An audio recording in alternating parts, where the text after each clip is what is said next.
one season till we flip the ride. You want the throne, you gotta earn that ring. Let's see who wears it when we crown the king. This is game day, lights on, lights hot. Let's ride. Snap back to the action, cleats in the turf, blood in the dirt. Now tell me what it's worth. Chiggy got 2, Bucknuts got 1, but the field's full of sharks and they smell that run. Coaches talk big, fans scream loud, but only one team gets to stand that proud. Game of the week, yeah, we circle it red. Legends get born and the weak play dead. Live from the booth, we break it all down. Game of the week, who's taking the crown? Boom! Lights on, helmets crash. Last day is one shot, make it last. Crowds don't wait for the timid assault. If you ain't built for war, better walk off. Boom! That's how beers get loud. Marching the history, chasing that crown. Who's got the heart? Who's got the grit? This is season 32. This is it. This is game day, where the stories get told. One last run before this version folds.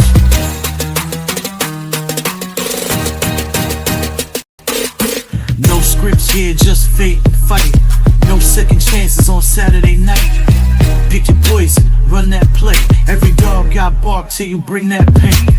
This ain't no story, it's live on the set, where the field gets wet from the blood and sweat. So line them up, coaches, stars, the elite. Who's taking this crown? Who's tasting defeat?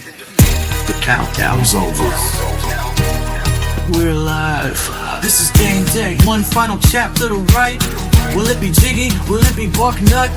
Or will the whole damn field rise up and ignite?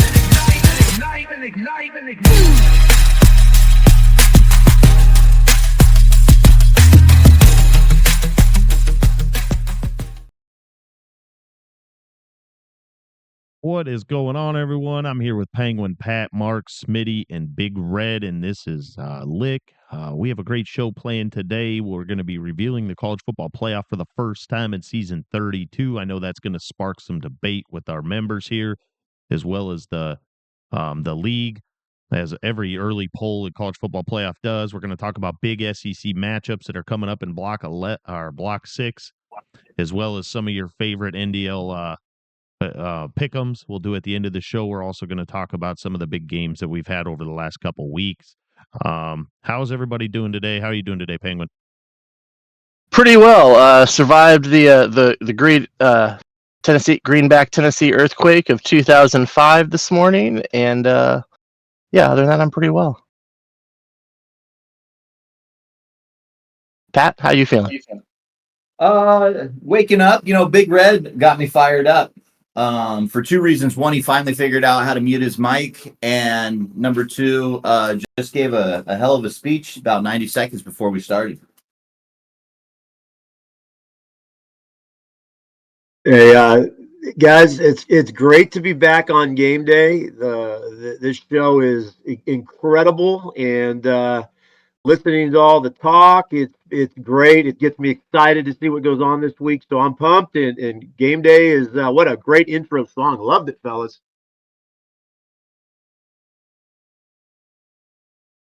Yeah, like Pat said, man. I mean, Big Red got me fired up. Hell, I'm on top of the world right now after that fucking speech. I mean, hell, go Iowa. Fuck Ole Miss. Go Iowa.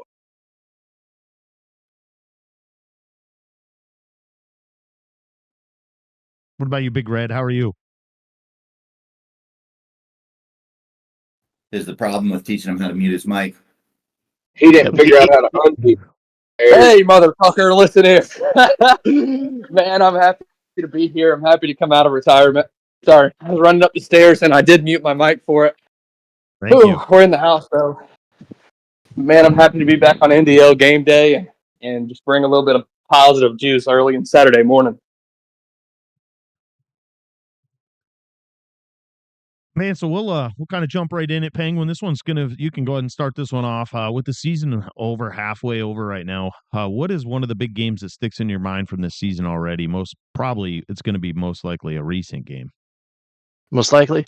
Well, I mean, I think you got to touch back on one we've I can't remember if we addressed this last week, but the Texas-Oklahoma game, just showing how wide open the SEC is. It truly is at this point. Even though you've got Ole Miss sitting out in front, quite clear that you've got a 5 or 6 teams that any single one of them could beat the other right now, and all of them are title contenders. For me, and that is true, Penguin. That was a huge game. Obviously, I think was it 7 interceptions, Tim, that were thrown I think by so. Mims? Yeah, and still barely losing. I mean, that just shows you how good Texas is. I know that sounds weird, right? You throw 7, you lose a game, but just 7 picks in a game, and you still barely lose. For me, a game that really stands out when I really think about it and look at the standings is it's got to be this Florida-Georgia game. Florida lost early in the season and was kind of written off. And now they've ripped off a bunch of wins. They're 7-1 with one of the hardest, if not the hardest, schedule in the entire league. And hats go off to them. How one loss used to kill you back in the day, and it doesn't anymore. So, kudos to Mike. It's a great pick. Yeah, I'll tell you, the game that for me was just the one we just had on a previous show, which was the Florida State Miami game. ACC has a lot of craziness going on in the standings, and Sammy took care of business and took down Dealer in a real dominating way, which opened up the ACC to a lot of tiebreaker issues. So that one right there, I think, doesn't get talked about enough, but that was a great game that opened up a lot of things for a lot of different teams in the ACC, gave a lot of teams a chance.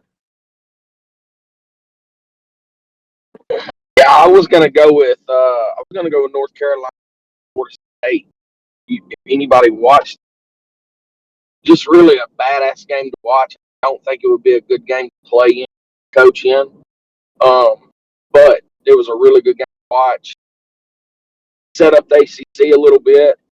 My other one was going to be the Georgia-Florida game, just a back and forth. And I thought Georgia was going to win. I thought Florida was going to win. And then, hell, I didn't know who was going to win. And like Pat said, I mean, I had Florida, I think, ranked like 15th 2 weeks ago. I think I put him top 5, top 6 this week in the polls. I mean, pretty impressive job by Mike. I mean, this is what the NDL is about, right? Is we love sitting here having competitive coaches with competitive teams putting out competitive games to watch. And I mean, I'd be dumb not to talk about Georgia, Florida, both powerhouse matchups that I think both could end up in the CFP if the cards fall right. ACC is a conference to look at too, man. I don't know who the hell is going to come out of that right now in the terms of like shaking up the rest of the division outside of the top, but. Man, I mean, I'm looking forward to see what we got this week and what's all on this block.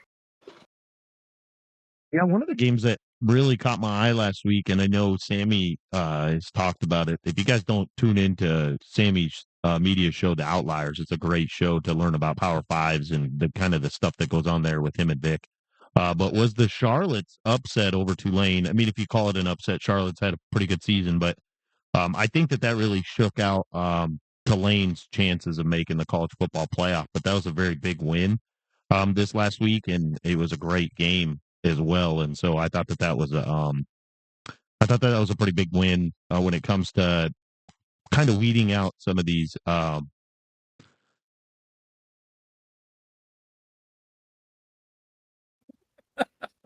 Why is he telling me to stop talking? Dude, you sound horrible right now. I love you, but whatever's Really? coming out right. Sound like a robot.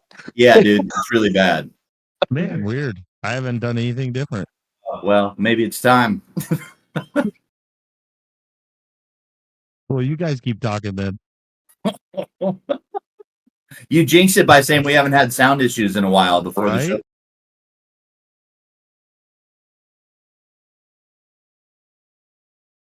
Segue into the college football playoff here, but Tim is also in charge of that. So, Tim, if you can hear me. Is that better? Yes. Yes. Better. 10 times. 10 He's times. returned. He's Just returned. unplug the mic and plug it back in. Real quick again, then I'll just talk about it if you didn't hear it. The Charlotte's win over Tulane was one of the biggest wins for the Power, it's kind of shaking out that playoff picture for some of those Power 5 teams. And so I thought that was a big win that just occurred, I think, on like Wednesday or Tuesday last week. And I thought that was a pretty big upset win for Charlotte, putting themselves in the driver's seat now, maybe in that AAC for That the guy's championship good. game. Yep, He's a very good good. player. I crashed my car. I mean, his loss at the beginning of the year, Middle Tennessee State, and then he's got a loss to Missouri, which I mean, he still scored 31 points against Missouri. And then he I think obviously, he gave Utah all they could handle in the cup, if I remember correctly. I mean, yeah, yep, he did. He lost. Let me see here. Yeah, he lost by a touchdown. So Yeah, and he was leading for a good part of it.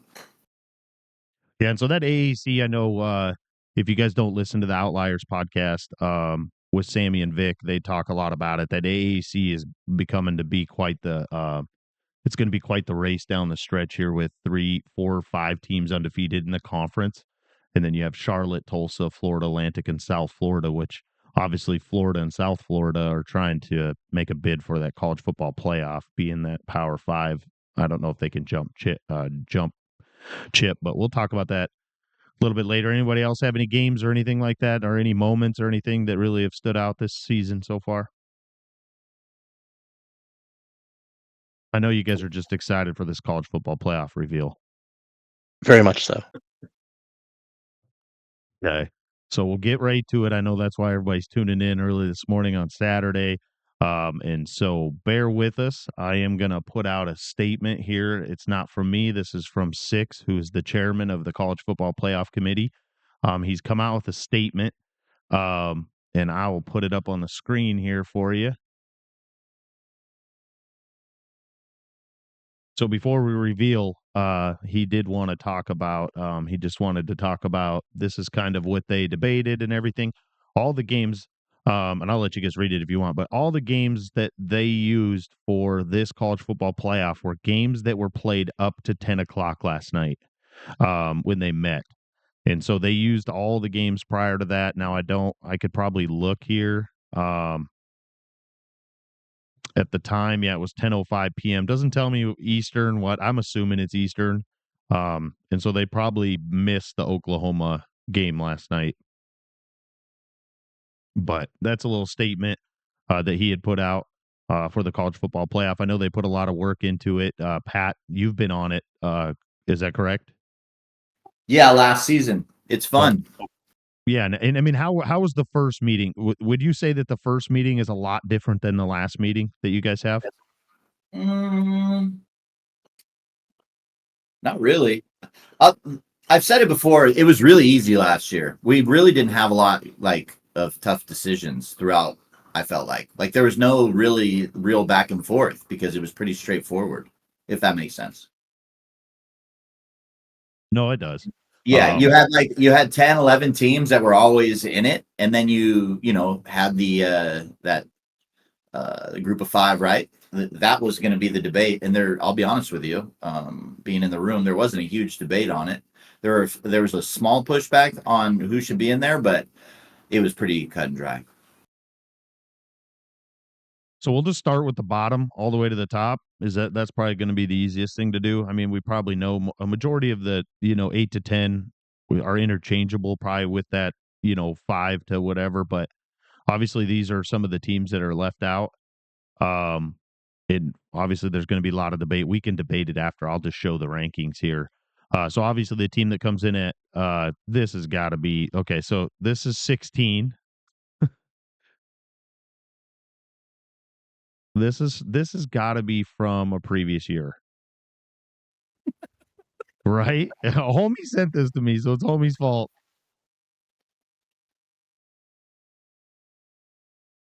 Kentucky sitting at 0-5 with no owner at 16. Yeah, right. Huge shock to the college football playoff world.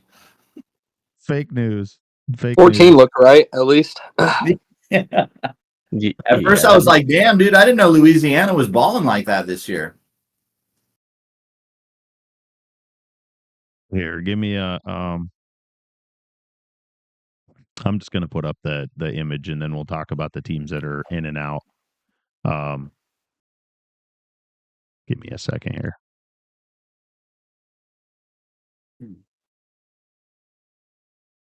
Pat, you're the only one on here that's been on the committee. Is that correct? I don't remember every name that was on the first one. So was Penguin? Nope. I have not been on one of them. Oh, Phony is in the chat. He was on one last year, but he's obviously not here today.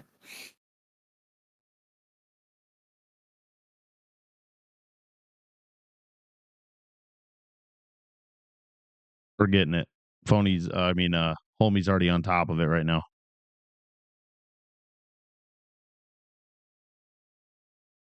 I think that was like week 15 last year, potentially. Dude, that right there was from like 2 seasons ago. It may have been. Yeah. There we Because go. This makes more sense. Louisiana wasn't anything that would have been in the playoffs. 17th team. Obviously, these are the teams that are just out. Is Central Michigan with Coach Fired Up Chip. At 16, they have Colorado, Coach Andy out there in the Buffs. And then you have that dude, Oklahoma, sitting at 3-1 at number 15. Texas Tech at 14. Tennessee at 13, sitting at 5-2. And then the number 12 team, first team in, Florida State at 7-2. LSU Tigers at number 11, sitting at 4-1. Notre Dame at number 10.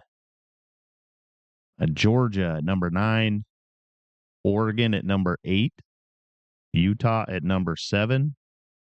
Missouri at number 6. Florida at number 5. Texas at 4. Alabama at 3. Clemson at 2. And Ole Miss at 1. Now, remember, these are only the rankings, so these aren't their seedings into the playoffs. These are the rankings and how the College Football Playoff Committee ranked these teams throughout the season. Obviously, there's going to be a lot of debate and questions that people may have. And so I will throw up the logo here that shows the actual matchups for the games. I'm already getting stuff in the chat talking about SEC bias and everything like that. So that's good stuff. Man, what are your guys' quick reactions just to the top 17 that they put out? I'll jump in and say I'm pleasantly surprised to see a team like Florida State in there. Granted, they got 2 losses and are probably out of the conference title mix, but they've got strength of some really good losses and some really good wins. Excuse me, I threw up in my mouth a little as I said that accidentally. And obviously you're SEC heavy beyond that, but that's to be expected. I'm very curious to see how many of those teams knock each other out in the coming weeks to open up the room for your Texas Tech, Colorado to work their way into this mix. So obviously they did a great job here. I think everyone in there is very deserving at this times, and the seeding maybe I don't completely agree with, but that there's more weeks to be played. That's going to flip around all the time. But I have a scenario. I've never thought about this. Let's say something strange happens and say me or Boston College or Homie win the ACC just out of nowhere. Would they actually take a team that didn't even go to the conference championship game over the actual champ as an at-large? Because does that make sense what I'm saying? Or they have to take the ACC? Do they have to take the ACC champ regardless? I'm just trying to get a scenario where Clemson doesn't win it. I don't think can't they be left out? What you're saying. I understand it. But there's not a world, right? There's not a world where you don't take the conference champion. Yeah, I don't think. No way. And here's the thing, though, is the thing to think about is right now for face value, you have a lot of mid majors that you have several mid majors with the potential to finish undefeated. Are you going to take a 3 or 4 loss team in a power conference over an undefeated team? That would be I think that's the biggest question, right, Pat? Is that if you don't take, if you take that conference champ, you'd have to take Clemson. Well, I'm just thinking like this. Florida State, I don't think, unless something really weird happens, can make the ACC championship game. But yet they still play Notre Dame and Florida. So if they beat those 2 teams, but they don't make their own conference championship game, I kind of think if they finish 10-2 and beat those 2 teams, they belong in the playoff. So it's a Absolutely. weird situation. See, but at that rate, if they were to knock off Notre Dame, wouldn't Notre Dame fall out and they'd practically be flipping with them? Or am I crazy for saying Right. that? Yeah, it's just weird that he could end up 10-2, not play in his conference championship game, not even be invited because he has 2 conference losses, but still make the playoff. Yeah, I think Notre Dame is a likely casualty in that scenario. Oh yeah. Yeah, I think so too. It's Notre Dame's got playoff games, the rest of the year, like from today forward. Like every game they play is a playoff game. Yeah, and I think Pat, the biggest argument, like I think you could actually use a better conference than that. You could use the Big 12. I mean the Big 10. The Big 10. If Oregon ends up tripping up and loses at some point, um would you take maybe a 2 or a 3 loss team that wins that conference and then leave Oregon out? I know you're big on Oregon, not their conference schedule. I mean, their non-conference and conference schedule doesn't look good right now. But would you leave Oregon out if a 2 or a 3, if they only finish with 1 loss, lose maybe in the championship game to a 3-loss team? Oh yeah, I mean they're in playoff games now, in my opinion, just because the schedule. And the committee's doing a good job here with these releases, which is nice. Six always made it clear, and I hope everyone hears this in the league. You go off of just that season. I know that Shell is a phenomenal player. He always has been, always will be. But you just go off of this season's resume. You have to. That's the hardest thing about being on that committee, is not thinking about past results. And Yeah, I gotta agree. Yeah. Well, I'm going to post up the bracket here for season 32. This is just the first release. Okay. Obviously, this is them assuming that certain teams are winning the conference based upon where they're at now. Obviously, with the 4 highest seeded conference champions at 1 through 4 with that bye. And so you kind of see it sitting right here where Ole Miss has the number 1 seed. And then you got Oregon at the 4 seed, Utah at the 3 seed, and Clemson at the 2 seed, all receiving byes. As you can see from the bracket here, your first team out is Tennessee. Second team out, Texas Tech. Third team out is Oklahoma. Now, these are based on results from 10:05 p.m. Central Time. I got clarification. It's Central Time as of last night. So any game played after that wouldn't have counted towards the committee's view in what their voting was. And so as you can tell right now that Notre Dame is independent, they take that 10 seed, and then Central Michigan takes that automatic bid from the Power Fives, facing off against Alabama at the number 5 seed. What are your guys' reactions to this? Do you think they swung and missed completely on any of these teams? I'll start. I haven't said much. No. I like the way it looks. I think I'll go with Pat on this. If Oregon loses, Big Ten's not getting anybody. I think the ACC is stronger. I think there's other stronger conferences. If Shell loses with Oregon, Pat, you said exactly what needed to be said. It is not former seasons or who the owner is. It's the current season. And as much as I love Shell, his schedule's weak. And if he gets bounced, I don't see a Big Ten team getting in. And maybe I'm wrong, but I like seeing Central Michigan in again against Alabama. My man Chip, Dr. Bush, could surprise some people, but I like what they did. I respect what the committee did on this one in this first go around. I'm going to have to just slightly disagree with that there. I think that there is definitely a chance of the Big Ten getting left out. But if you give me, I'm going to take USC or Iowa winning out the rest of the way, I think you've got to put one of them in if they go in. That'd be a 1-loss USC team if they beat Notre Dame. And Iowa, even with 3 losses, I think that streak to end the season and that they've got wins there over knocking off what we've established as a good Northwestern. And one of those losses is Texas, and then 2 other close ones. I think you've got to consider them still, even with 3 losses. Does anybody feel like Tennessee should be in for real? I kind of do. No. So I Nope. don't know that they'd be in, but when I looked at the rankings originally, man, I just it's hard for me not to put in an SEC team over like Colorado. Like just in the rankings, I'm saying, and Tennessee is above them. Now Florida State, they ranked Florida State FSU at number 12. And their comments are there were very good wins against Miami and UNC and a quality loss, which we can get to that in a second against Clemson. To me, there's no such thing as a quality loss. Right. But I think they swung and missed with Florida State. And no offense to you, Sammy, but Sammy lost to Georgia Tech. They're 3-4. Tennessee has Right. 2 losses, and they're both the teams that are in the college football playoff. 100%. And so That's what I'm saying. I don't know how you leave them out. I don't know how you have Florida State in over Texas Tech. I don't know how you have. I mean, Oklahoma shouldn't have been ranked up that high because of games played. But I mean, FSU should have probably not even been in the top 20 with 2 losses, and one of their losses is to a team under 500.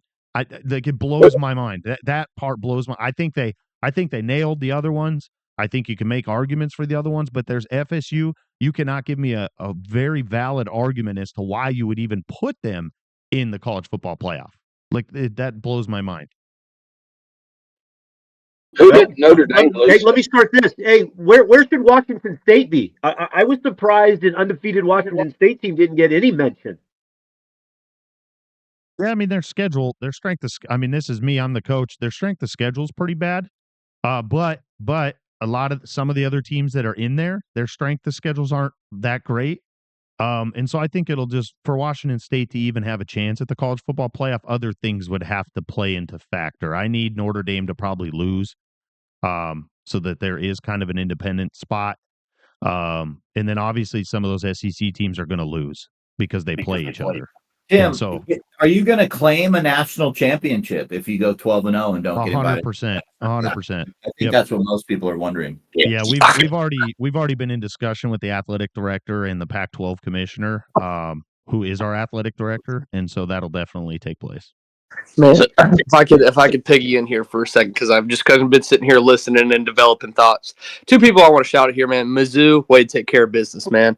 I saw it at the beginning of the year. I saw your path. Keep playing your heart out, kid. I'm hoping you make the CFP. And Fired Up Chip, that is my guy, man. I love seeing him be up here on this list. And so 2 things that I'll piggy on here. The main ones is in the Big Ten. Me personally, as much as I would love a consideration if I knock off Oregon, appreciate the Iowa love, fellas. Man, if Oregon loses, I see Oregon falling out of the top 12, and Iowa might make a 12 seed, but there are some pretty deserving resumes on here, and I won't be oblivious to it. And then on the flip side of the token here, man, I mean, there's a lot of games left with how many SEC teams there are, like right on the cusp or right in this thing. I mean, this first bracket could get blown up. I mean, let's see, that's 1, 2, 3, 4, 5 SEC teams in there, and then I think 2 were in the top 16. 2 more were in the top 16, 17. I mean, this thing could get turned upside down, and this would be nowhere close. So, I mean, I'm excited to see how the rest of the season pops up. And that's a great, exciting point there for sure, and it's part of the reason why you have the committee. You know, we got this initial dialogue to talk about, but I mean, man, there's a lot still to come. But I got to turn around a second and come back to something Tim said. Tim, and I agreed with this statement here, saying there's no such thing as a quality loss. But then in you campaigning for Tennessee, you campaigned exclusively on the strength of their quality losses to Florida and Alabama. Let's talk about wins for a moment there. If we're talking Tennessee versus Florida State. Show me who has Tennessee beaten. They've got to win over Kansas State and Oklahoma and Boise State. Those are good teams they beat. No rankings in sight in that list. None. Whereas Florida State just beat Miami. Not saying Florida State's got, the strongest ranked winning resume, but to say Tennessee should be over Florida State based off who they played, I mean, that just makes my head hurt a bit there, friend. Good point. And you have, I mean, even in Texas Tech, if we want to bring them up, they lost to a Baylor team that's not even, you know what I mean? They're not even, I don't know that they're even ranked in the top 25. Yeah, Texas Tech and Colorado are both in a similar boat there. They're both close, but I mean, neither of those losses are pretty. Yep. The good part is they'll both have a chance to redeem themselves soon. Yeah, the Tennessee-Georgia game, obviously we'll talk about that in a little bit, is a huge matchup because that'll take care of itself, right? A lot of these SEC teams play each other still in the regular season, so you'll see some of them dropping in and out. But I'm with you. The FSU one is a swing and miss, but I don't think that you probably. I mean, you bring it up, Penguin. I think that you would probably. I don't know. I mean, I just don't think FSU's in right now with that loss at Georgia Tech is a big loss, and you have other teams that haven't lost at all that are beating teams like Georgia Tech, and so I think you really, for face value, You have to put those. You could argue that they're not in, but you can't convince me that Tennessee is the team that takes their spot. I would pick Tennessee over FSU if those were my only two options. Well, also, point if we're picking this, because we know for a fact if we're picking teams right now. So as of this voting, Tennessee was the only team as of this voting that had beat Oklahoma.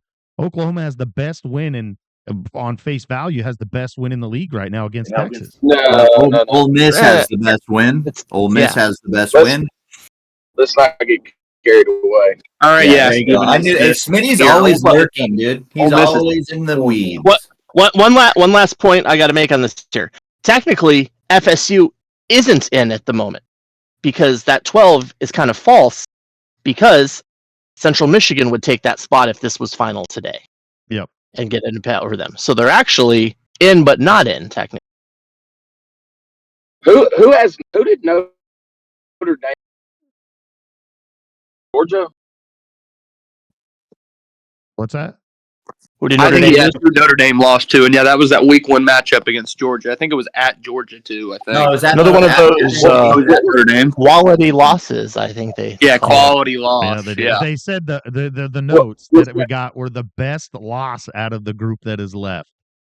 Oh, look, I got throat stomped by the number 3 seed in the NDL. Oh man, it's a quality loss. Yeah, all right, man. I mean, I like that.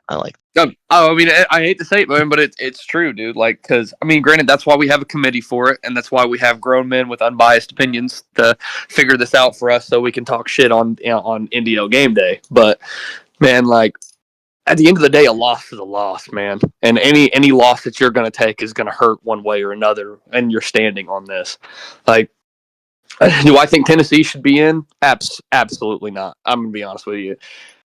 I mean, Florida State, man, I hope they get the nod because I know there's a lot of teams up here with some competitive games left, and they've played their ass off all year. But man, I mean, everybody's open to their own opinion on this. You can value one thing more than another, or you can make the case of, well, he scheduled a harder out of conference or had a harder teams to play. But at the end of the day, if you drop to 2 losses, 3 losses, 4 losses, I mean, it's a dogfight, man. You got to have a miracle happen to maybe get your name thrown in there. As at the end of the day, is what it is. There's lots of football left. It's going to be really interesting how some of this playoff kind of shakes out. Obviously, Smitty in the driving seat for that number 1 seed, which he kind of basks in that spotlight. So, Smitty, how do you feel? I feel terrible. Probably should have got beat to Oklahoma last time, being honest with y'all. So I'm going to lose, I'm sure. I'll probably lose 2 games, but at this point, I feel like I win 2 games playoffs. So I'm sitting pretty, really. Fair point. Of everybody on this list, I would say you're the most secure to me because, you said it yourself right there, man. You have the luxury of going 2-2 to end your year and make the college football playoff. And I don't think you're going to lose 2. Right, I've got. I could. I got Georgia next. I think we're playing today. Nope. And then I got Florida. I think I got Georgia and Florida. So I could easily lose those 2. I doubt it, but I could easily lose those 2. No, not. I mean, I'm just sitting here looking at the rest of it, man. I think. Guys, is this? I got to jump in here really quick. I was thinking about this. Is this the most competitive season that we've had? as far as all of what's going on right here. I mean, this top even 17 is just nasty. It's far more competitive than last year, man. Because like I feel like even last year you knew who the top 11 seeds were, maybe 10, but you can argue like you knew the top 10, and the first one out was between only 2 or 3 other teams. I mean, in this we're talking about genuinely 1 through 18. Wow, well you can't say 1, but 2 through 18 of where people belong at and where they should seed at. Man. I think it is since the game's been released. It's really hard to go back and look at, in the past, but I do believe so. And the reason being is I think that a lot of the coaches that were competing for the national championship are all in the same conference. Agreed. And so that's why I would say it is the most competitive, but it's also just kind of worked out, Pat, this year, that a lot of the other conferences just kind of blossom into being very competitive, whether it's because they have the same level of play at the top or what, but all the other conferences, we have some great races in almost every single conference is going to come down to the very end of the season to who wins it, whether it's a Sun Belt or even the Mountain West, which is down this year. But I still think that all those guys in the Mountain West are all around the same level. And so it's really up in the air who's going to win that conference. And I think you could say the same for almost every single conference. There's not a clear-cut favorite to win a conference right now. And so I think it's really exciting. Is this the top 25 now that's in the graphic of Correct. the league? So this is the top 25 that was posted today. I don't have an image for the media poll, but I can read it off to you really quick. So the media poll has Ole Miss at 1, Clemson at 2, Alabama at 3, Utah at 4, Oregon 5, LSU 6, Texas 7, Florida 8, Missouri 9, and Georgia 10. Georgia's Notre Dame's right outside of that top 10. Then you have Texas Tech 12, Washington State 13, Colorado 14, Central Michigan 15, and then so on. And See, so, I don't understand how we're ranking Tennessee behind Northwest. Like that's not even. I don't get that. I agree at with all. Smitty 1,000% on I don't that. get how. I honestly don't understand how he's ranked USC. I don't understand how he's ranked Texas Tech or Colorado. And I'm a Colorado. What has Tennessee done to deserve to be ranked higher this season? Oh, come on. What has he done? Hey, we're measuring this stuff, as we've said many times, based on what's happened this season. well, it is crazy that Oklahoma's not ranked in the top 25 when most people probably voted after dude. That's a games played thing. You had 3 games played when most. Right, I didn't even look at him because he was only 2 even though he had a good. Look, as much as we had the Steam gate go on, and that was unfortunate that it kind of got off track. You got to play games, or else people aren't going to rank you. So that's just one of those things. Remember LSU that's affected LSU. At the beginning of the season, they lost their number 1 ranking because they didn't play games, not because they lost. They fell out of the number 1 spot in both polls before they had lost the game because he wasn't playing games. Like who is USC beat? Who is Northwestern? I'm asking. No, let me pull that up. I'm not saying they're necessarily the teams I'd put in front of them. Good, I wouldn't pull it up. The best part is that you're also comparing 1 loss to 2 loss. Yeah, this week though, Tennessee and Georgia do play each other, and so whatever team loses, how far do they drop? Georgia and Tennessee are going to play each other. How far do they drop in the? Does a loser fall out of the 25? I mean, I think if Georgia has 3 losses, they're going to be behind 15. I was about to say. I'll say it. Georgia gets 3 losses, they're cooked, man. Well, so is Tennessee though, right? Oh, absolutely. And the loser of that game is not a playoff. Yeah, far more Tennessee than Georgia. Because Georgia has two way better wins. Right, I don't care about the losses right now. They both have 2 losses. Georgia has beat Alabama, right, and then Notre Dame, who obviously the voters vote high. They vote both those teams high. They're both in the top 10. Georgia has 2 very good quality wins. Tennessee for face value, Oklahoma was the only quality win, but now it's not. Is that really a big quality win now? It's a good win, not a great win. I'm about to say, yeah, I would say it's a just over the middle of the pack. And so obviously that'll play out. Next week, our discussion will be, hey, they're not in the top 25 anymore. And so, and also what y'all were talking about, the Big Ten conference. I'm on the side of USC and Northwestern. Northwestern's best game, I think it was he beat Indiana by 3. But I mean, great. I mean, it sucks you go and get thrashed by 30 to a 3-loss team, and then USC, I think he beat Nidler pretty handedly, if I remember correctly. He dropped to Wisconsin. Yeah, he did drop to Wisconsin. Man, I mean, Colorado State, Michigan, Minnesota, Maryland. I mean, Rutgers. I mean, Mark, who do you have in the Big Ten championship game?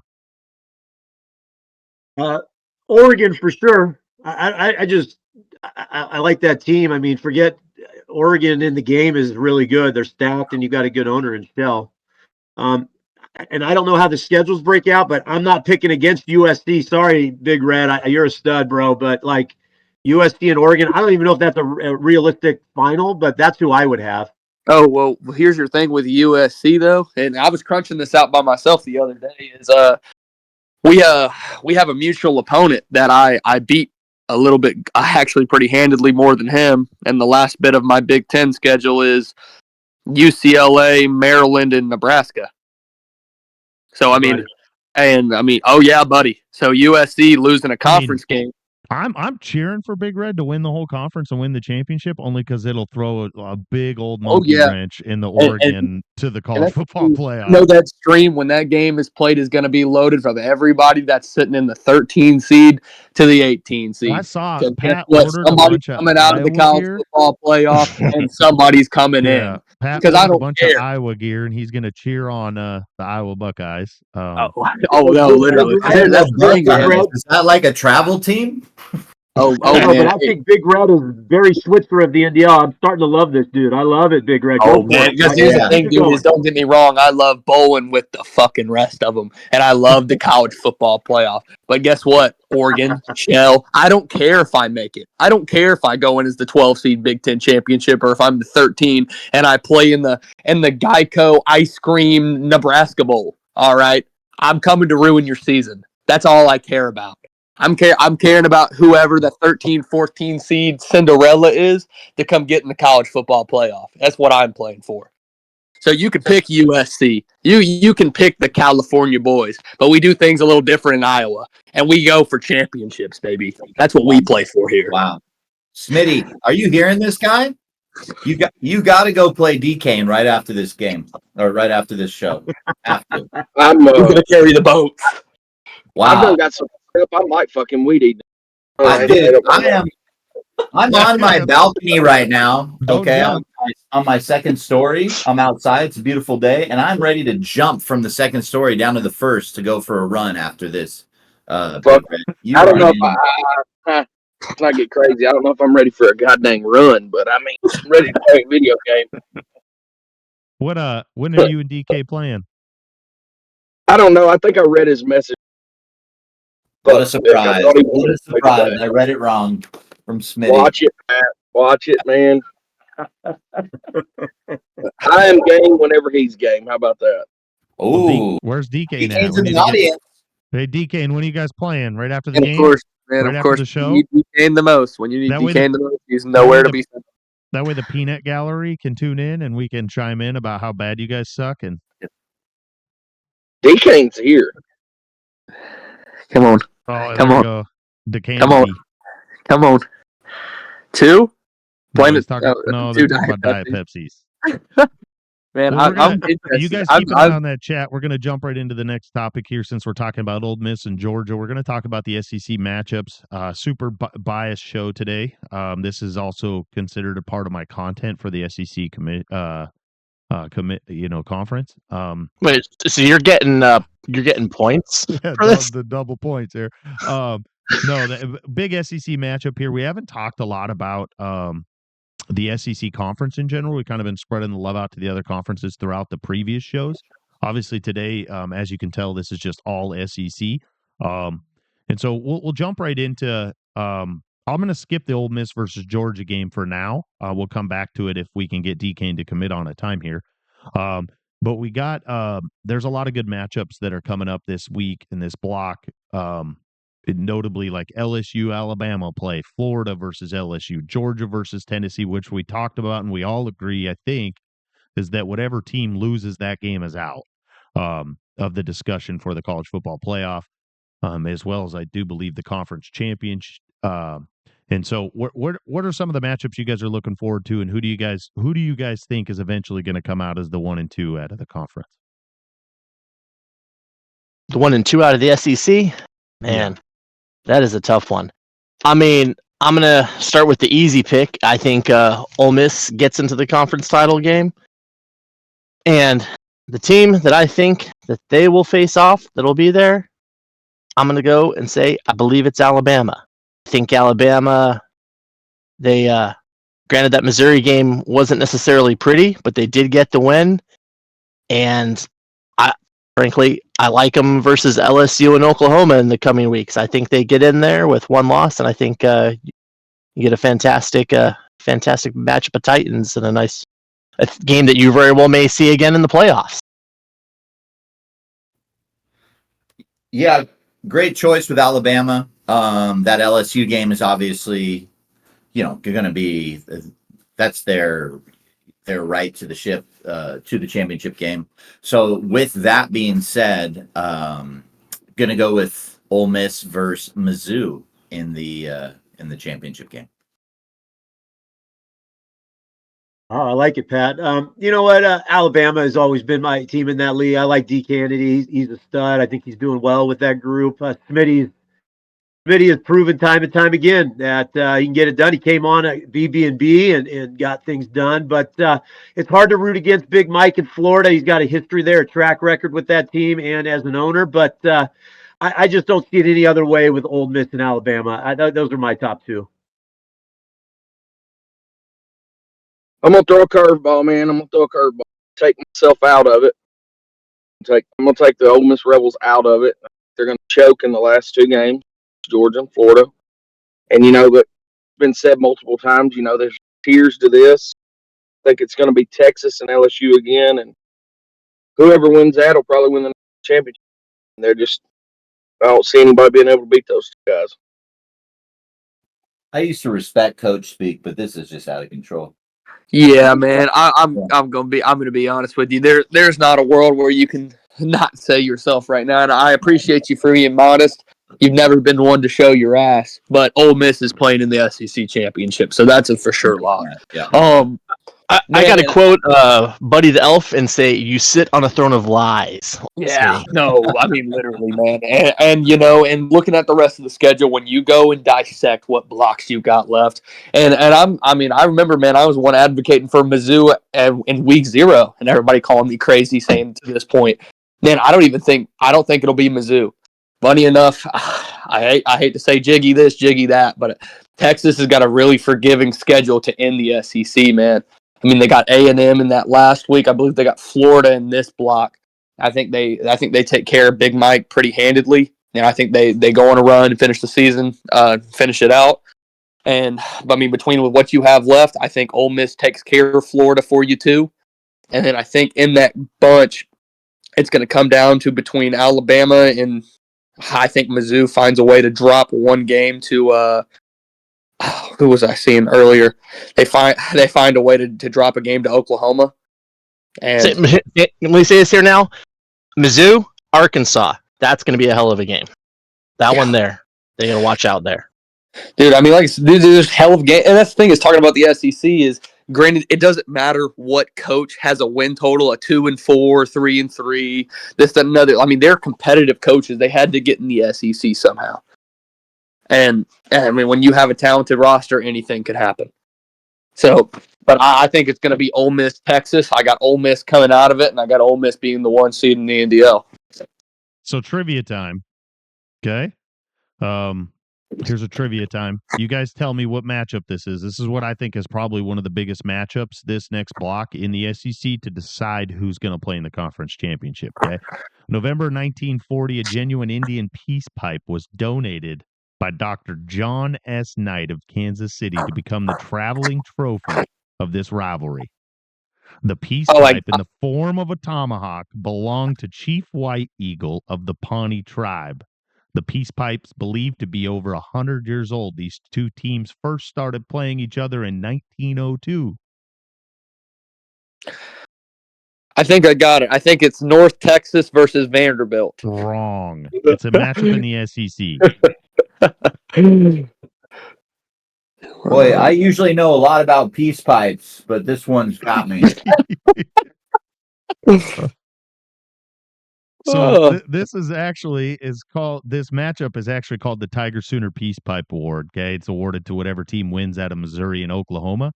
I've actually been to this matchup. It's the only SEC football game I've ever watched. It's electric. And it was in Missouri. Adrian Peterson was running from Oklahoma. He jumped in the end zone to celebrate, and he like dislocated his shoulder or whatever. It was hilarious.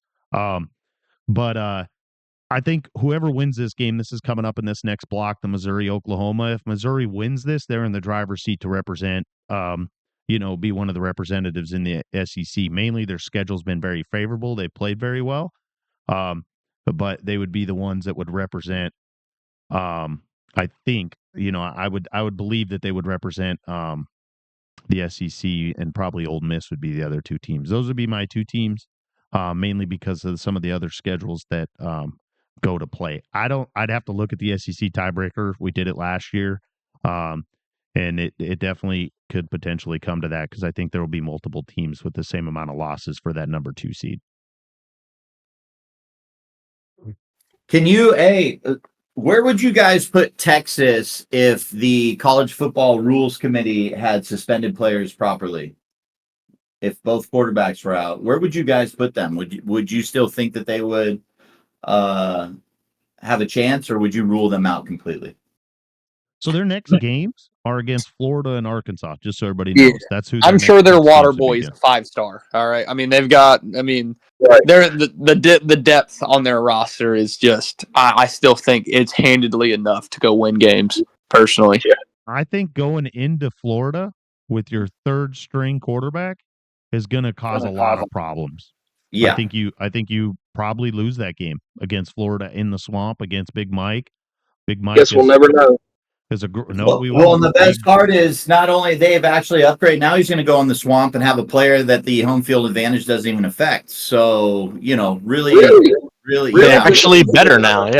Yeah. So really, job well done by the rules committee for sure. I mean, someone told me that Jiggy was going to do the right thing and was going to play the third stringer anyways. That's what someone told me. That would be the right thing to do. That would be the NDL way. Jiggy says we're What is that? What is that? Hey, nope. Hey, we healed last night or 2 nights ago. Sorry, we healed. Y'all might have healed. I didn't heal shit. Mark, we healed. Yeah, I don't. Yeah, it was a healing, a night of healing, and I'm sorry, Smitty, that you didn't heal. We'll do better next time. That's fine. Let's just get off Texas. Yeah, Big Mike says he doesn't want any suspensions. He wants it all, man. That's going to be another great matchup. One of the ones that we have on here is Florida and Texas, as well as LSU, Alabama. A lot it's at stake. Most of these SEC games are all playoff games. Who do you guys have, in the LSU, Alabama game? Who's going to separate themselves in the SEC there? I'll start. I think Alabama is going to beat him. I've said it. I honestly thought Alabama was table, and then he lost. He's had a close game with Missouri, but I think he's gonna beat LSU. I think he's the better player, better coach too. I want you to kind of echo that there. I think that one thing to note that Alabama is only getting better because this is his first season with this team. So I don't even think you've seen the best version of Alabama you'll see this season yet. Oh, I'll jump in just because you took the words right out of my mouth, man. I mean,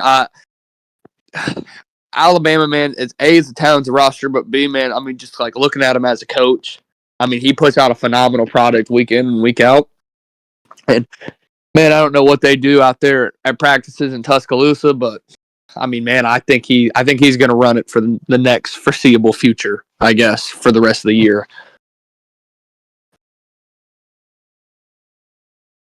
I mean, ultimately, there's the potential that some of these SEC matchup games like LSU, Alabama, I mean, I would still probably take a 2-loss Alabama team over a lot of teams for the college football playoff. But a 2-loss team here, like LSU still has Alabama, Florida, and Oklahoma left on their schedule, to whereas like Alabama has LSU and Oklahoma, and we're talking about 2 quality opponents left. And so there's the potential where you lose this second loss and then you're fighting for your life to try to make it back into that college football playoff, which would be kind of crazy to see, like a team like LSU and Bucknut not make the college football playoff. Go ahead. No, I was just gonna jump in and say that's probably got to be the game of the year, right? As far as Alabama, LSU, so much riding on it. A great rivalry in the last 10 to 15 years in college football because they're so talented. And as much as I hate to say it, I just think LSU wins that game. I think maybe he had an off night against Smitty. Smitty had a great game plan, and coaching wins in football more than even the players. Obviously, the Jimmies and the Joes are important, but the X's and O's are even more important. And Smitty had a great game plan. If Alabama plays how he did against Missouri the other night, he's not going to beat LSU. Yeah, and I mean, it's definitely the LSU Alabama rivalry in college football is probably the best non-rivalry, right? I don't think they have a named rivalry yet, but over the course of the last 10, 15 years, it's given us some great quality football, and I think we're going to see it again this year in the NDL. Let's move on to the games of the week. Unless anyone else has anything else to talk about in the SEC, we definitely can spend more time on the SEC. Come on, Smitty. there ain't nothing to say, man. Y'all know how I feel. Long live the SEC, right, Smitty? He thinks that it should just be should we just take the top 12 teams from the SEC and put them in the college football playoff and then roll? No, I definitely don't because I ain't gonna be in there longer. So I hope it ain't like that. Smitty's coming back to the MAC. He told Fired Up Chip that he's going to join the MAC next season. Notice Smitty in the chat really quick, Tim, not to jump in. He'll always say, "I'll see you there," and it's every conference in the live chat. Like this guy is right. Sometimes. Yeah. He's like, he'll like put great idea, can't wait to join. And it'll be every conference. I think at this point I've got like 8 teams that I'm looking at. And maybe an SEC team. Hell, who knows? That's what's going to happen. He's going to end up in some weird ass place that we never thought he would end up. The Mountain West, and all the old timers are going to just fall over out of their wheelchairs. I wouldn't Service. I wouldn't. 2 words. Service Academy. Yeah, right. He's been teasing us with that since he came into the league. I'll tell you. Oh, dude, it's been so good. Yeah, that's what I'm saying. He has said he's going to play in every conference. I'm just saying, if he goes and takes a Service Academy team to the playoffs, the moment he gets in there, we need to just stop that day and officially induct him into the NDL Hall of Fame. I mean, to be fair though, I think I've been in conference a year. No, I was Big 12 twice. That's because the commissioner was a complete badass. By the way, another shout out to the GOAT. Yeah, we did have a great commissioner in the Big 12. Thanks, the best. Well, it's season 4 for you. You've kind of slacked off a little bit, man, but I still love you. It's because you guys never talk in there. I post something and everyone just puts fire emojis. Right, because I'm blocked by half the owners. Shit, I can't say nothing. It's because all the guys just talk in the chat. And anyways. Well, after the Texas Gate thing, it was like when Dad hit across the kitchen you could table. throw a needle in the SEC chat and you could hear it bounce because ain't no one talking in there now. Super awkward. Yeah, thanks, Jiggy. Yeah, it was like when a couple of step parents, the top getting to the bottom there. Super awkward. Hey, well, we'll jump right into the games of the week here. Obviously, this is a really big game. We have the head coach for the Syracuse team here. They face at Cal, and you guys host Cal here, the winless team. I think you guys are 0-13 combined. But when I looked at went and looked at your guys' schedules, though, you guys have a lot of close games that you guys are in. And so obviously that could have changed your win total here. And so we have Coach Mark on here. So I'm just going to go ahead and ask you point blank here, Mark, what's your game plan here against Cal? Well, listen, we lost in the final seconds on a bomb to Texas A&M. North Carolina State beat us on with 2 seconds left to go with a field goal. The boosters have asked if I could be at Syracuse for the rest of my NDL career. I have said yes. I think the NDL might say no. There's a little thing called coaching. You got to make these coaching things. But listen, in the dome, Syracuse can play with anybody. On the road, it is a disaster because we have icons that are question marks all the time. Of late, my stud tight end has dropped 6 passes in the last 2 games. I don't understand what's going on there. But Cal, that coach is my buddy. It's going to be a fun game. I'm not going to be drinking. I've got to at least try to make it close. But I could see Syracuse winning by a field goal.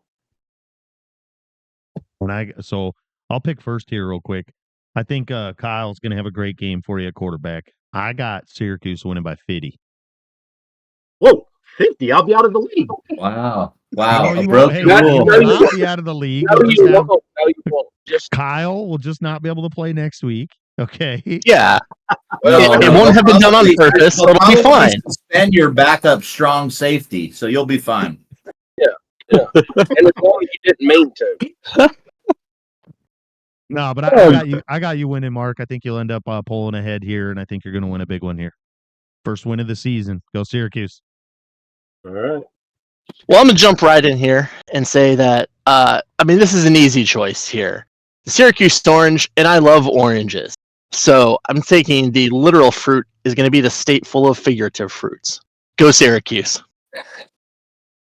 Hey, Syracuse coach is my favorite guy in the league. I think.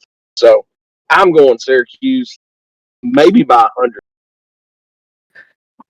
Well, Doubling since down. we're picking out of order, this has been good. So I'll go since things are a little out of the ordinary. This is kind of on trend with my pick. I'm going to go with the hippies over there at Berkeley. Mark, I can't. My heart is racing right now having you on the show and making this pick. It's difficult, but I just feel like.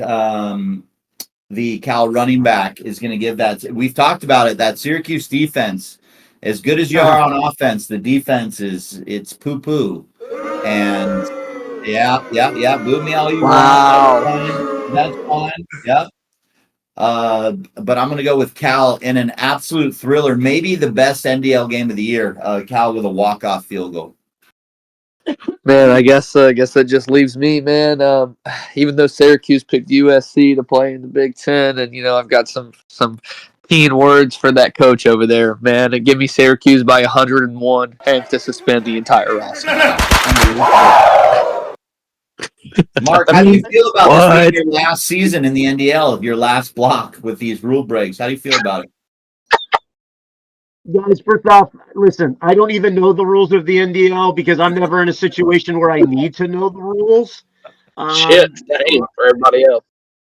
Listen, a lot of you guys know I just play this for fun. I literally do not care whatever happens. I do this just because it gives me something else to do, and my wife makes fun of me, and I love doing BB&B and game day. So I appreciate you guys picking me. I don't think I have much of a chance. I suck at this game, and I'm okay with saying that. You're a great passer of the football, Mark. I wish you didn't say you suck at this game. I've played you a dozen times. You can throw the shit out of the ball.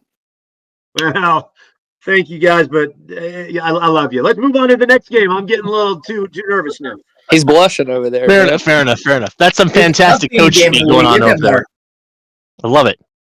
Well, our next game is going to be a game that was once one of the games of the century, part 2. And that is Notre Dame and Florida State.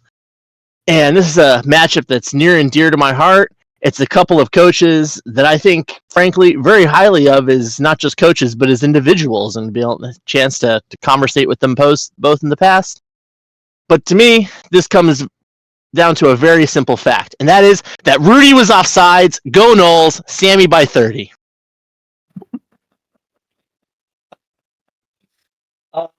I mean, it's been clear since episode 1 of Game Day, and it will be clear until episode 5,000 of Game Day. I will never pick Notre Dame, but maybe every once in a while if there's some kind of competition going on. Here's the deal. Sammy, I need you to win for more than one reason, but mostly because fuck Notre Dame, FSU by 30. Wow. That's tough to follow with that language that's being used, but I love it. Listen, I went against Sammy last time. I love that dude. He came on and talked and looked great on the show, was wearing his hat, but there's something about my dude at Notre Dame. He's probably been prepping analytically for this game for 2 weeks. I'm going Notre Dame, and I'm going Notre Dame by 7. Analytically, he's been prepping it. He's been worried about rules and messed that up. He messed his game up. I got Florida State. Dear God, Sammy, please do it for the league. Beat him by 37, and we'll love you forever. Yeah, absolutely. And take a safety and then lose by 37. Hell yeah. Man, Sammy, I see you sitting in that audience with that purple diamond, spending $5 on Discord Nitro and, all that good jazz. I see you in there, man. That speech I said earlier, my season is for a team like you. 2 losses on the outside looking in and just a little bit of hope and prayer to get you there. All right. Take them down, go win by 35, and go play for a college football playoff. Give me Sammy. Give me FSU by 1 billion. Yeah, this one's an interesting matchup, but this game, on paper, I really wanted to take Notre Dame just for face value, looking at it on paper and stuff. The problem was when I really started, I actually looked at a couple of their games. I've watched a couple of their games, and I think Florida State is gaining momentum now. He's learning how to play with this team. Sammy is, I think he's figuring it out. He's starting to run the ball really well. He's lowering his turnover amount with DJ. And I think that's going to be the difference. He's going to get Lawrence and Jalen going the 2-head rushing attack there in Florida State, and he's going to get it going against Rain. And I think this is a loser out for Rain. Rain was going to lose this game. He's going to kind of drop out of that college football playoff mention. And then obviously Florida State playing for their just trying to play to get into the college football playoff. So I got FSU by a couple scores here. All right. I guess I'm the only one that picked Notre Dame, huh? The next game we have is it's going to be Texas traveling to the Swamp to play the Florida Gators. Quinn Ewers gets his first start of the season. Normally in real football, this would probably be something that would be a big deal because the guy has had no regular season reps. But in the digital football world, gotta go here with the better quarterback than the one he's been starting on the road in the Swamp. Not going to rattle him because of a little badge that's next to his name. So give me Texas by 14. Texas. Okay. All right. Florida, Texas. This is a tough one. But I will stay consistent. I've always been a big Mike believer. I just looked at something. Fellas, he's won 400 games in the NDL, and he's only lost 86. That's 486. Incredible. That's crazy. I could play in the NDL for 50 more years, and I won't see 400 wins. I've got Florida by 6. I think it's going to be 2 field goals. Big Mike's going to get it done. But, hey, no disrespect to Jiggy and Texas. That's a great team. But 400 wins in the NDL is something that I just cannot look past. Can't even wrap my mind around that. Nope. Not me either. Well, I think everybody knows who I'm going to pick here, so I'll just go ahead and say it. I hate Florida. As a Tennessee fan, I hate them. Would never pick against them. But I'm picking them. Give me Lagway for 500 total yards. Shewers, whatever the hell his name is, going to get sacked 15 times, 7 fumbles, and the Gators just fuck everybody up. Man, in the words of Shannon Sharp, man, you know, the Blues barbecue, man, he doesn't have a clue. Give me Jiggy by 100. Man, at the end of this season, we won't have any players left. Man,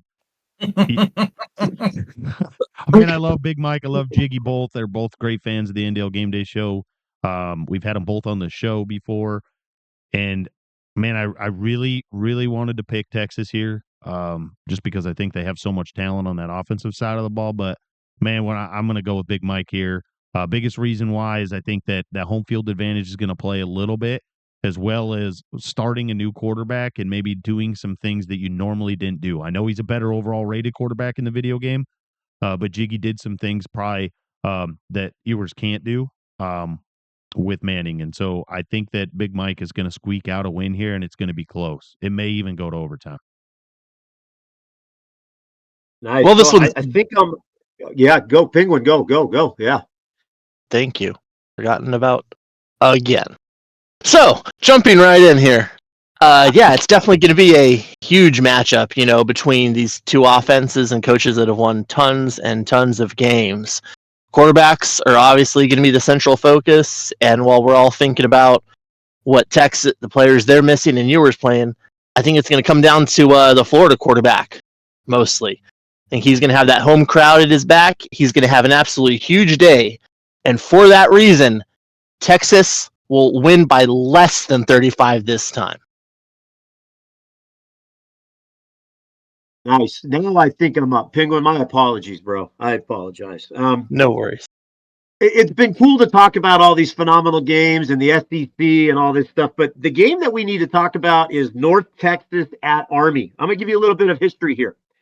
Army plays in Mitchie Stadium, 30,000 seater. Do you guys know who Red Blake is? Listen, Red Blake might be one of the best college football coaches ever. He was 121-33 and an outstanding 10 ties. I don't quite understand that, but did you know 3 national titles, 3 straight national championships, and 3 Heisman Trophy winners in that time? So a lot of history with Army. Army, if you remember back in the day, was dominating college football. So we've got North Texas 1-7 against Army 1-6. Drew Baca versus my dude Ice. Ice has won 239 games in the NDL. I think that's pretty impressive. North Texas had a good win over Arkansas State. Played Tulane to a very, very tough game. I can't go against my man Ice and the bobsledding team he's got. Army is going to win this game behind Bryson Daly, and I think it's going to be close, but Army by 3. There's absolutely no way I'm going to pick against Army, Navy, Air Force, or hell UCF now, because they're kind of the two. So I'm going Army. Fullback's going to get 27 carries for 235 yards with a touchdown. Give me Army. Man, I've been an open North Texas hater my entire NDL career, man. But give me North Texas. I would do anything for Drew Baca to pull one in, man. Give me North Texas by I don't know, by 3, by 6, whatever it takes, man. But give me North Texas. Yeah, I'm with you. This also was one of those games where I couldn't find a deciding factor to decide who's going to win. So the biggest deciding factor for me was getting to meet Drew at the NDL convention a couple weekends ago. Amazing, hilarious, a lot of fun. Can sling the frisbee. Man, just a wonderful guy to be around, and I think he's going to rally his team there at North Texas, and I think they win by 1. I'm a little more analytical in my approach here. I think both these coaches are fine dudes. Obviously, you're dead inside if you don't have a love for Drew Baca after his NDL convention MVP performance. But it comes down to, for me, that Army has struggled to score this season. You've got games where they've put up 7, 6, 7, 0, and 7 points this year. And while North Texas may be sitting at 1-7 themselves, they have been competitive and gave Tulane South Houston, both very good games that could have flipped if they'd had one play go differently. For that reason, even though they're going on the road here facing the 82nd Airborne, I think Scrappy undresses them and wins the game. It's a good pick. I don't know who South Houston is. That might be a Sam Houston. Oh, Excuse very nice. ND1. Look, we're obviously going to be biased with our brethren that came to the NDL convention. As someone who got to spend quite a few hours with Drew before our flight, we shared a meal together that was probably the worst barbecue that I've ever had in my entire life.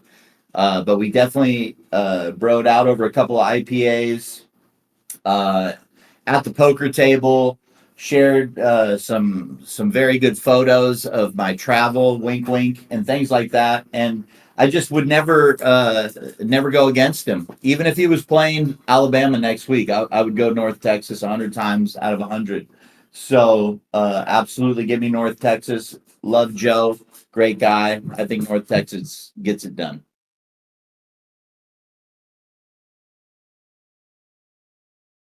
Well, the next game, I don't know how I'm supposed to follow Mark or the Army North Texas team. I'm not even going to try. I barely got up this morning to make the show.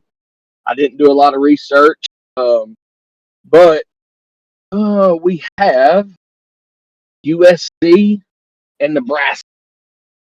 USC's talked a lot of shit to me, so I love Nebraska. I'll just be honest, Cornhusker all the way. Has nothing to do with ability. I think USC's a really good player, but I just didn't like trash talk. He talked about Ole Miss Smitty this week. So I got Nebraska. They're at home. Nebraska normally plays really tough at home. They normally do some dumb things at the end of the games. I'm hoping he changes that and gets a win. So give me Nebraska.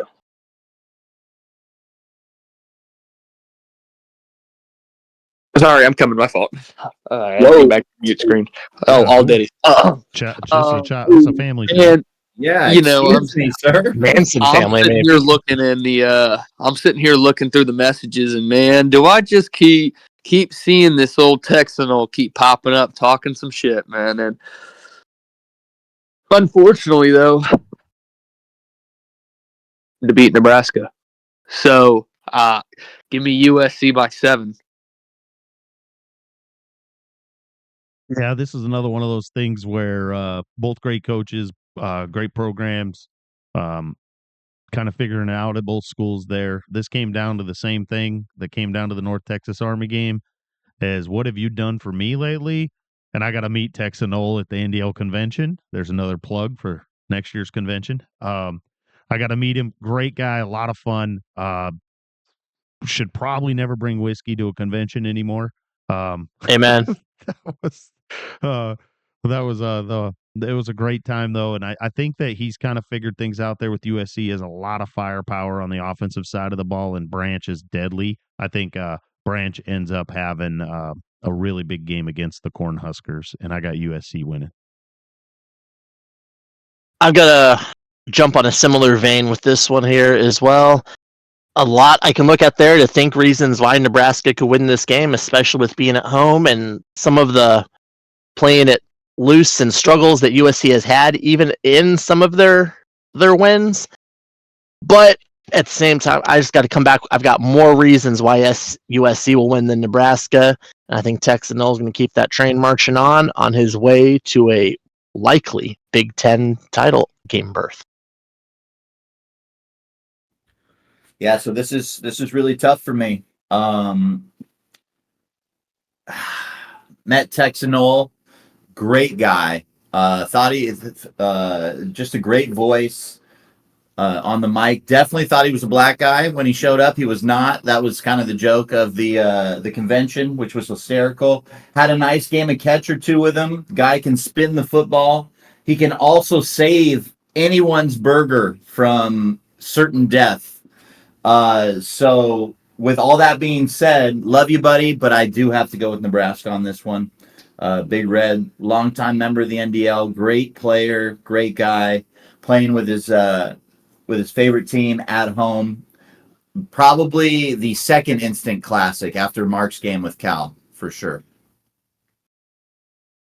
Yeah, I'm torn on this one. I've known Big Red for a long, long time in our days, early on in the NDL. Um, Texas Noel has been playing well with USC. It's at Nebraska.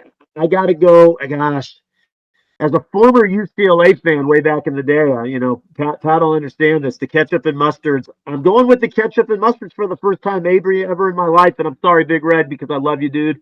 But I'm going SC. I'm going SC by 10.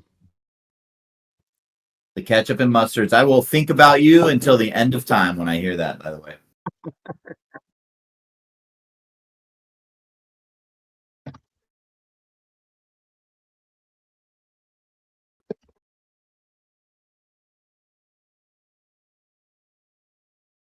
Shut down I shut it down. I love it.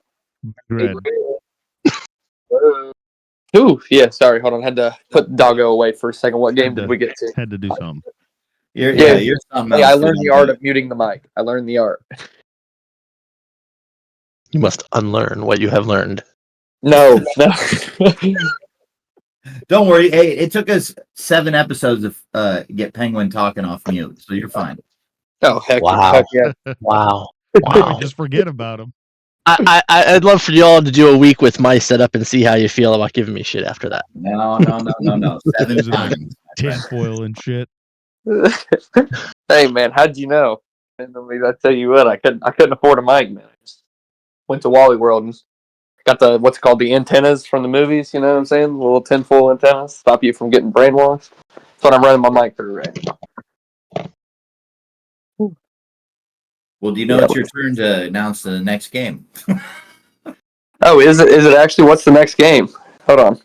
Let's see here. The Texas Tech versus Colorado. Oh man, give me Colorado by a million Really miles. This is a incredible. game You that are this literally man typing wins. in the chat that it's in.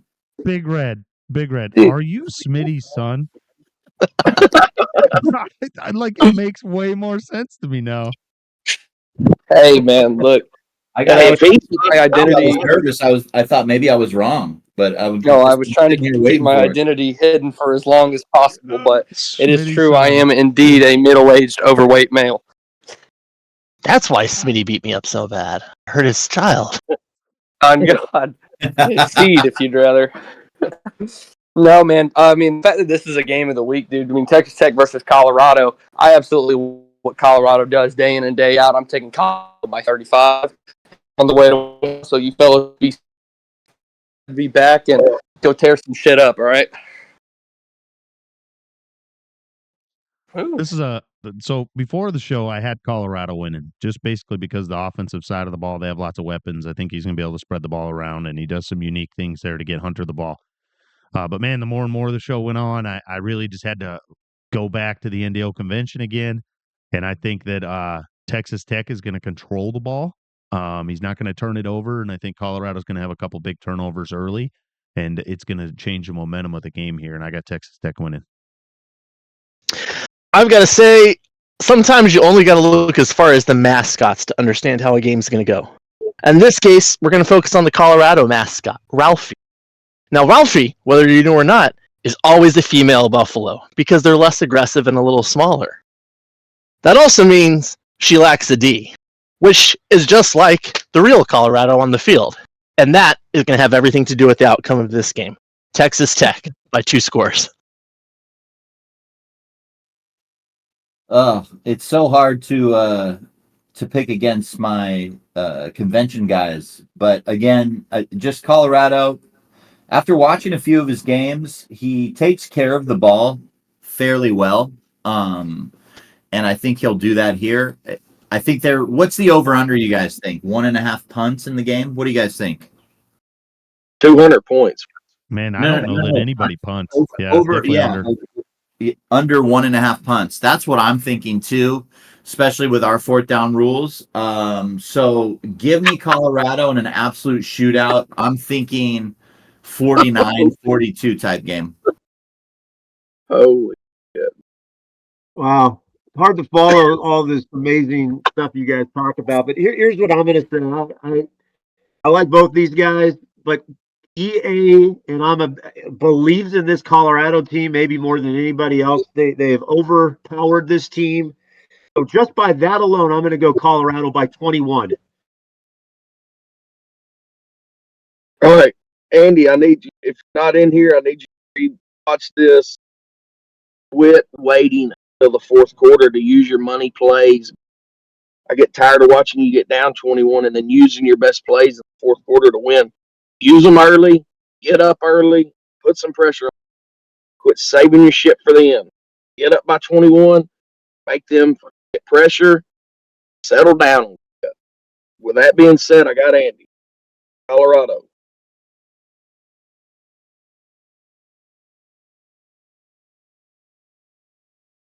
Great point, by the way, Smitty, with him running his best plays when he's losing. Right. What is that? Shit. Do it in the first quarter. Go up. Just open up with it. Right. If I'm ever down in the fourth quarter, I'm fucked. I've already used all my good stuff. Oh, that's the worst when you're hey, is it not the worst when you're tied in the fourth quarter with someone? You're like, fuck, I don't know what to call. I've called it all. Right. I don't like to call the same pass play twice. So I'm like, Right. fuck, Exactly. I know this would work, but I know if I do this, I don't want to see 3 angle screens. Me, even seen it before. I'm not going to mention any names, but I don't want. What's the angle screen? That douche screen that every player in the league runs, especially the top 9 guys. Super fun to defend. I think Vegas told me one time if you like manually user your DN to a flat and manually user your outside linebacker to this, stop it. I don't have enough time to think about that. So how do you manually use 2 guys? Not real sure. Maybe that's what I'm doing wrong on defense. I know one thing: if you're under the it's a fucking. We didn't need Shell to look into that. Yeah, we got guys manually using multiple players at the same time. I think we can get somebody else besides Shell.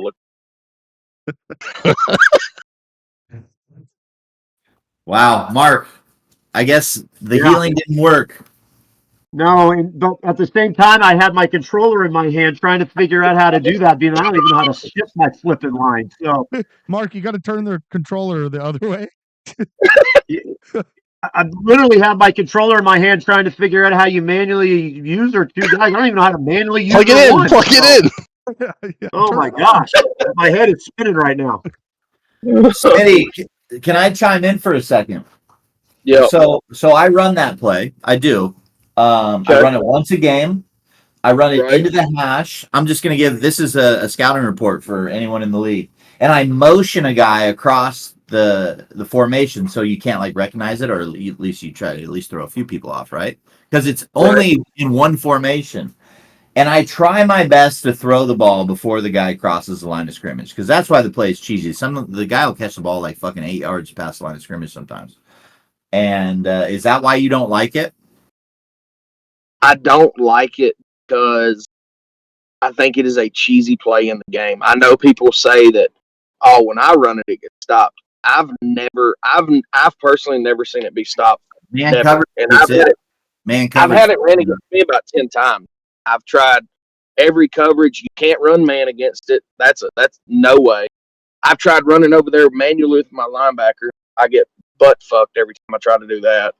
I've tried running cover 2. I've tried running cover 3. I mean, I ain't the best guy on defense that I know, so I mean, I don't know what to run. I think it is a cheesy play. I also think the quarterback sneak is a cheesy play without moving your middle linebacker up to stop it too. So there's a lot of stuff that I think is cheesy that I really don't think we care about. But if somebody, spies a defensive end and don't even mean to, you're getting attention. So I really don't.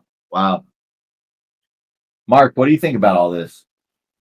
Me? No one runs the angle screen against me. I think they're scared too because my defense is so crazy good. But I cannot stop a rocket toss to save. I faced that the other day, and they really rocket on out of there. My Syracuse D was looking at me on the sideline, and I just said, I don't know what to tell you, fellas. Who ran rocket toss against you? No, Pitt Did you running play a ton of flex against me, and then all of a sudden this rocket toss came flying out there. I'm like, what the heck is this thing? Pretty good play, really. Well, he was very good at the flex. very good at the flex. And then this rocket toss came out to the left sideline, and it was like, see ya, Syracuse. Mark, I played him a few weeks ago, and I wasn't ready to face the flex bone against Pitt, and he ran it like 95% of the time. Yeah, and I was in an argument with my wife on the phone for the first quarter, and that didn't help me any, and I got down pretty good, so that didn't help me. And I was flustered to begin with, so yeah, not good. So let me ask y'all this. Let me ask you, all right, let's say next season the team took somebody like Navy and ran 70% of flex bone and then 30% of wide formation. How do we feel about that in here? I feel like that's the NDL way. No, it's not. No, that I'm not the hearing whole your thing- question. Man, the whole thing with this like whole NDL way, I mean, I just brush over it. We have a lot of younger guys in the league. When I say younger, I don't mean by age, that are being smartasses when they write that in there, and that's fine. It all shakes itself out.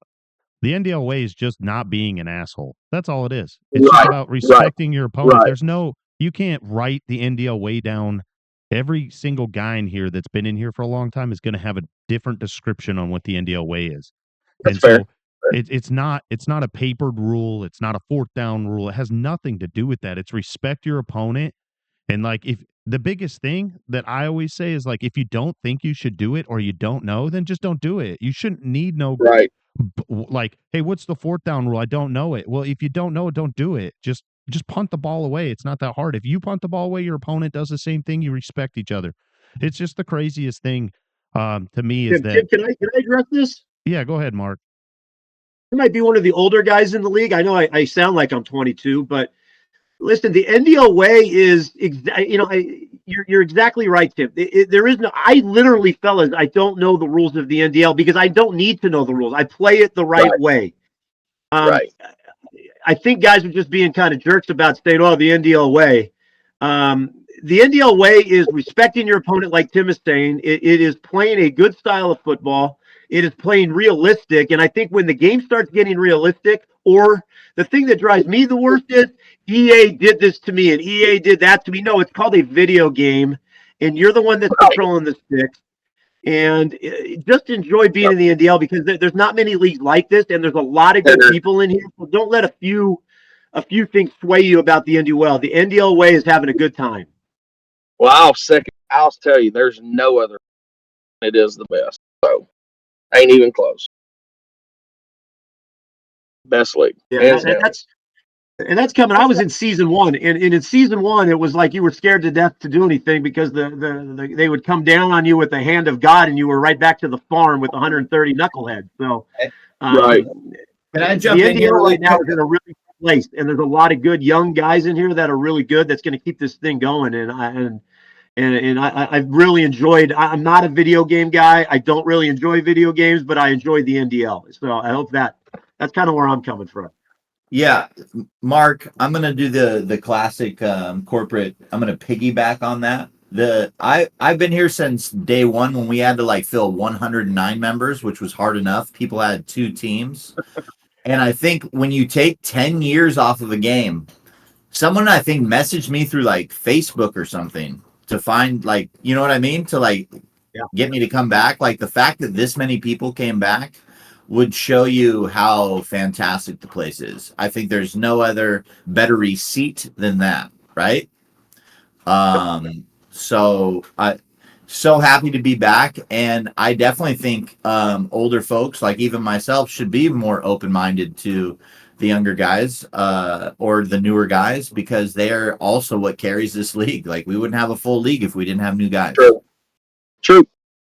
100%. Yeah, there's some really very good video game players in here, and I am mesmerized and very impressed by the guys in this room, the guys that are listening. And again, I'm not a video game guy. I don't care. I mean, I got enough going on my plate, but I love watching it. I love seeing it. And I even like when these younger guys score against me and they do these backflips and somersaults. I think it's hilarious. Dude, when they asked me to come back to the NDL for any Star Wars nerds, I felt like Obi-Wan Kenobi in the desert of Tatooine when Luke said, he goes, "That's a name I haven't heard in a long time." I was so excited to come back. When did Penn State and Wisconsin play each other? Did I miss This that? morning. Oh my gosh, missed it, man. Score update: Wisconsin beats Penn State 27-24. What's Wow. Penn State's record? 4-3, Not good. 1-3 in conference. Surprising me. Man, well, it's 10:43 right now. We're gonna go ahead and call this a good show. Great topics. Thanks for talking about that, Pat and Mark at the end, and Smitty for bringing it up. Man, we For understand. the record, let me say this. For the record, I ran triple option with a team. I wouldn't even get in shotgun much unless I was down 20 because I didn't want to be cheesy. So I hope everybody knows. There you have it for the record. Yeah, and so great topic. No idea what the fuck you're talking about right now. Appreciate Same. everybody getting up on a Saturday morning and listening to us talking about the NDL and visit with each other and throw some banter out there. We appreciate it. We'll be on again next Saturday morning. Make sure you tune into all the other media stuff. The Outliers, the BBB show is going to be on Tuesday night this week instead of Thursday. And then also we have some other things that'll be going on, and as well as PTD this week during the day. Take care, everybody.